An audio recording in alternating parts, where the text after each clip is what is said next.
Hello प्यारे दोस्तों, स्वागत है आप सबका मेरी वीडियो में। तो दोस्तों, आज की वीडियो में मैं आप लोगों को जो आप लोगों की त्रैमासिक परीक्षा है नौवीं की विषय हिंदी की, उसका क्वेश्चन आंसर का सॉल्यूशन करवाऊंगी। वीडियो में आप लोगों के ऑब्जेक्टिव के प्रश्न हल करवा दिए थे, उसके आगे क्वेश्चन आंसर मैं आप लोगों को सॉल्व करवाऊंगी। मैंने प्रश्न 5वां तक नेक्स्ट वीडियो में करवा दिया, आप मेरे चैनल पर जा कर के देख सकते हैं और अपने प्रश्न पत्र को सॉल्व कर सकते हैं। चलिए तो प्रश्न 6वां से देख लेते हैं। मेजबान लोक कथा के आधार पर लिखिए कि मेहमान कैसे थे और उन्हें भोजन में ज़्यादा क्या पसंद था। तो ये 2 नंबर के हिसाब से आप लोगों को लिखना था, तो इसका आंसर इस तरह से मैंने लिखवा दिया है, आप लिख लीजिएगा। अथवा का भी आंसर मैंने लिखवा दिया है। निम्नलिखित शब्दों का प्रयोग करते हुए एक एक वाक्य बनाकर लिखिए मेहमान और भोजन। तो इस प्रकार से मेहमान और भोजन का वाक्य में प्रयोग कर लीजिएगा। प्रश्न 7वां है, उपसर्ग किसे कहते हैं। प्र एवं अनु उपसर्ग का प्रयोग करते हुए दो दो शब्द बनाकर लिखिए। तो मैंने उपसर्ग किसे कहते हैं इसकी परिभाषा और प्र एवं अनु का उपसर्ग का प्रयोग करके ये वाक्य बना दिए हैं। अथवा का है, विशेषण किसे कहते हैं, एक उदाहरण लिखते हुए समझाइए। तो ये विशेषण की परिभाषा और उदाहरण सहित मैंने आपको बताया है। प्रश्न 8वां है, डॉक्टर एपीजे अब्दुल कलाम के बचपन के मित्रों के नाम लिखिए। तो इस प्रकार से डॉक्टर एपीजे अब्दुल कलाम के बचपन के मित्रों का नाम लिख लीजिएगा। अथवा में क्वेश्चन था, अंतरिक्ष यात्री को प्रशिक्षण के दौरान किन किन कठिनाइयों का सामना करना पड़ता है, लिखिए। तो अंतरिक्ष यात्रियों को बहुत सी कठिनाइयों का सामना करना पड़ता है, आप इस प्रकार से इसका आंसर लिख सकते हैं।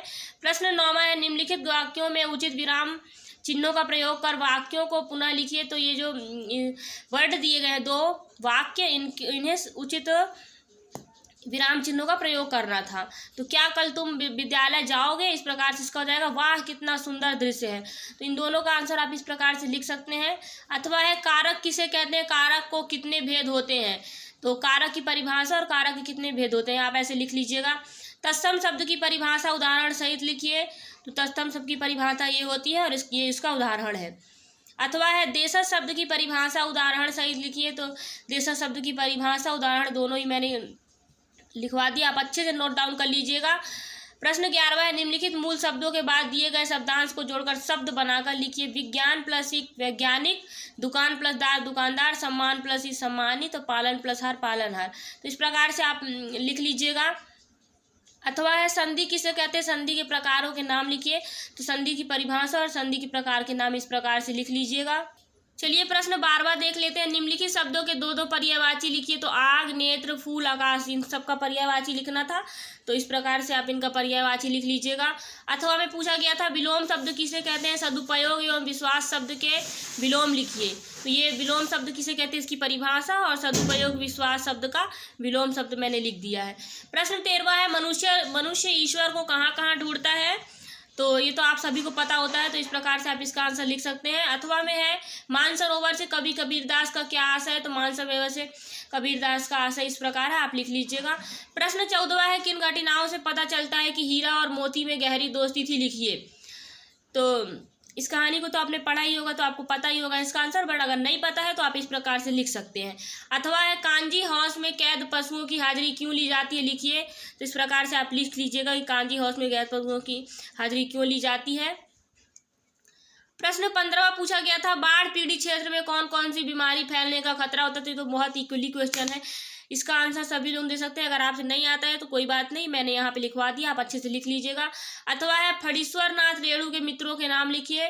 तो फणीश्वर नाथ रेणु जी के जो मित्र थे उनके नाम इस प्रकार से आप लिख लीजिएगा। प्रश्न 16वां है, निम्नलिखित मुहावरों का अर्थ एवं वाक्यों में प्रयोग कर लिखिए। तो ये जो मुहावरे दिए गए हैं, 9 2 11 होना और फूला ना समाना, इन दोनों का मैंने अर्थ लिखते हुए वाक्यों में प्रयोग कर दिया है। अच्छे से नोट डाउन कर लीजिएगा, चाहे तो स्क्रीनशॉट लेकर के पॉज करके लिख लीजिएगा। अथवा में देख लेते हैं, मुहावरे और लोकोक्ति में कोई 2 अंतर लिखिए। तो ये 2 अंतर मैंने लिख दिए, क्योंकि 2 नंबर का है तो आप इसमें ज़्यादा लिखने की जरूरत नहीं है, 2 नंबर का लिख देंगे बहुत है। प्रश्न 17वां है, निम्नलिखित नियास शब्दों का प्रयोग करते हुए एक एक वाक्य लिखिए। केवल ही तक, तो ये आप लोगों के नियास शब्द हैं, इनका वाक्य में प्रयोग करना है, तो इस प्रकार से कर लीजिएगा। अथवा में पूछा गया था निपात शब्दों किसे कहते हैं, उदाहरण से स्पष्ट कीजिए। तो ये निपात शब्द किसे कहते हैं और उदाहरण दोनों आप मैंने करवा दिया है, अच्छे से नोट डाउन करिएगा, कुछ भी भूलिएगा ना। प्रश्न 18वां देख लीजिए, निम्नलिखित शब्दों के अर्थ लिखिए। विमल, मौर, प्रयोगशाला और उषा। विमल, मौर, प्रयोगशाला, उषा सभी का अर्थ लिखना था, तो मैंने इस प्रकार से करवा दिया, आप अच्छे से नोट डाउन करिएगा। अथवा में है वर्तनी किसे कहते हैं, निम्नलिखित शब्दों की वर्तनी शुद्ध कर पुनः लिखे। तो आशीर्वाद ये गलत लिखा हुआ, कंप्यूटर गलत लिखा हुआ, आपको इसको सही करना था, इस प्रकार से लिख लीजिएगा। चलिए 19वां क्वेश्चन देखते हैं, पेड़ पौधों की आवश्यकता हमें क्यों है, अपने विचार की लिखिए। तो ये आप लोगों को अपने विचार लिखने थे कि पेड़ पौधे की आवश्यकता क्यों है, तो हमें बहुत अच्छे तरीके से पता है, तो इस प्रकार से इसका आंसर लिख लीजिएगा। अथवा में पूछा गया था हीरा और मोती अपना प्रेम कैसे प्रकट करते थे, लिखिए। तो ये तो आपने पढ़ा ही होगा बुक में, तो आपको पता होना चाहिए, अगर नहीं पता है तो कोई बात नहीं, मैंने यहाँ पे लिखवा दिया है, आप लिख लीजिए। चलिए प्रश्न 20वां देखते हैं, जीवन में जल का महत्व विषय पर एक अनुच्छेद लिखिए। तो जीवन में जो जल का महत्व है उसके ऊपर एक अनुच्छेद लिखना था, तो इस प्रकार से आप शॉर्ट आंसर 3 नंबर के लिए बहुत है, आप लिख लीजिएगा। फिर अथवा में था त्रैमासिक परीक्षा की तैयारी के संबंध में शिक्षक और विद्यार्थी के मध्य संवाद लिखिए। तो आप लोगों की त्रैमासिक परीक्षा हुई, शिक्षक और विद्यार्थी के बीच में जो बातचीत हुई उसके बारे में लिखना था, तो 3 नंबर के हिसाब से इतना बहुत होता है, आप लिख लीजिएगा। प्रश्न 21वां, निम्नलिखित अपठित काव्यांश अथवा गद्यांश को पढ़कर पूछे गए प्रश्नों के उत्तर दीजिए। तो यहाँ पे ये पैराग्राफ दिया गया है, इसे रीड करना था और इसके आंसर देने थे। तो चलिए पैराग्राफ देख लेते हैं। छोड़ो मत अपनी आन शीश कट जाए, मत झुको अनय पर भले झोम फट जाए, 2 बार नहीं यमराज कंठ धरता है, मरता है जो एक ही बार मरता है, तुम स्वयं मरण के मुख पर चरण धरो रे, जीना हो तो मरने से नहीं डरो रे, स्वतंत्र जाति की लगन व्यक्ति की धुन है, बाहरी वस्तु यह नहीं भीतरी गुण है, नत हुए बिना जो असनी घात सहती है, स्वाधीन जगत में वही जाति रहती है, वीरत्व छोड़कर पर का मत चरण गहोरे, जो पड़े आन खुद ही सब आग सहोरे। तो इसका क्वेश्चन दिया था मरण और गुण का शब्दों के विलोम शब्द लिखने थे, तो इस प्रकार से लिखा है।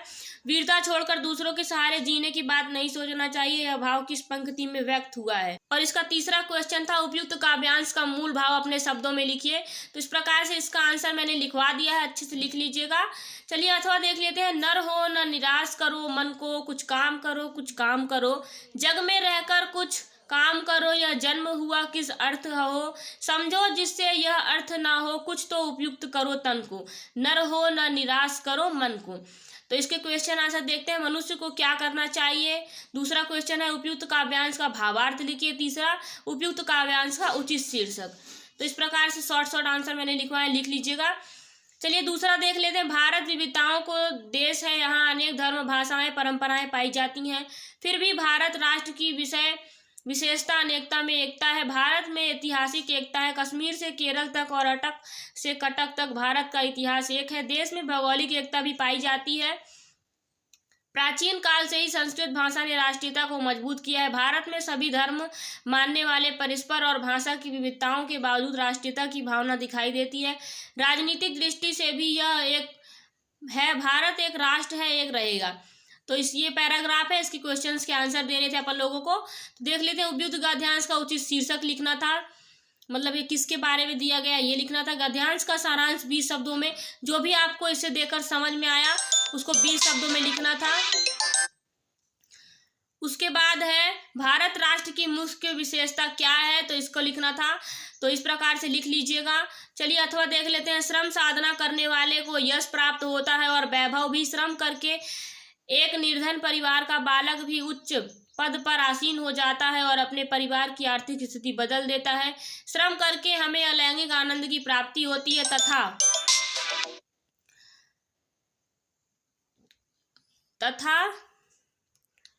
परम संतोष का अनुभव होता है। श्रम करने से हमारा शरीर स्वस्थ रहता है। शारीरिक श्रम करने वाले प्राय दीर्घजीवी होते हैं। श्रम करने वाला विकट परिस्थितियों में भी नहीं घबराता, आत्मविश्वास उनका रक्षक बन जाता है। परिश्रम सफलता का मूल मंत्र है। बिना परिश्रम किसी को भी सफलता नहीं मिलती, यदि मिलती है तो वह स्थायी नहीं होती। परिश्रम व्यक्ति में आत्मसंतोष और आत्मनिर्भरता की भावना लाता है। परिश्रम का कोई विकल्प नहीं है, तब परिश्रमी बनो। तो ये आप का जो इस पैराग्राफ है, इसके क्वेश्चंस है। श्रम का पर्यायवाची शब्द लिखना है। सफलता का मूल मंत्र क्या है? श्रम करने वाले का रक्षक कौन होता है? तो इस प्रकार से लिख लीजिएगा आंसर इसके। चलिए 22वां प्रश्न में देखते हैं। अपने कथा अध्यापक को 4 दिन के अवकाश हेतु आवेदन पत्र लिखिए। तो आप लोगों को आवेदन पत्र लिखना था, तो इस प्रकार से मैंने लिखवा दिया है। आप अपने स्कूल का नाम जैसे जैसे मैंने करवाया है कर लीजिएगा। स्कूल का नाम, सर मैम का नाम। उसके बाद में देख लेते हैं अथवा का है, अपने मित्र को जन्मदिन के उपलक्ष्य में बधाई पत्र लिखिए। तो इस प्रकार से अपने मित्र को बधाई पत्र लिख सकते हैं आप। 23वां क्वेश्चन पूछा गया था, निम्नलिखित में से किसी एक विषय पर रूपरेखा सहित सारगर्भित निबंध लिखिए। तो मैंने 2 पर लिखवा दिया है।